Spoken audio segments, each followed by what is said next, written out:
Hello দোস্ত, সকাল সকাল থেকে আমি কি বানাইতেছি? কুমড়া পুস্ত বানাবো। এই যে এগুলা কুমড়া আমি ভালো করে কেটে নিয়েছি।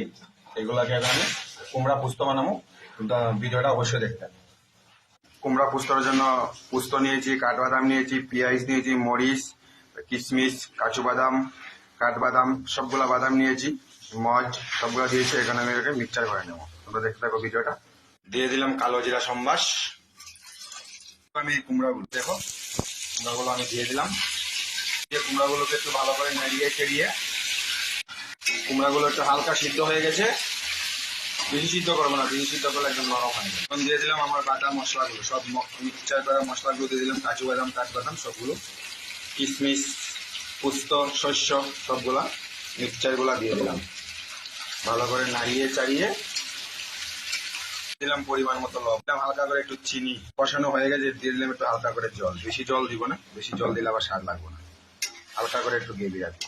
এখানেও আমার কুমড়ো পুস্ত হয়ে গেছে। তোমরা আবার ভাইবো না যে এটা হলুদ কে লেগে। হলুদ অ্যাকচুয়ালি আমি এটার মধ্যে লাউ এইগুলোই ভাজা করেছিলাম আগে, এর লেগে একটু হলুদ দেখা যাচ্ছে। তো তোমরা আবার ভাইবো না। তোমরা যদি ভালো লাগে এইভাবে মানিয়ে খাও, আর যদি না পারো আমাকে অবশ্যই কমেন্ট করে জানাবে। আর ভিডিওটা ভালো লাগলে অবশ্যই একটা লাইক, একটা কমেন্ট জরুর করবা, ভুলবো না কিন্তু। ওকে, বাই, থ্যাংক ইউ।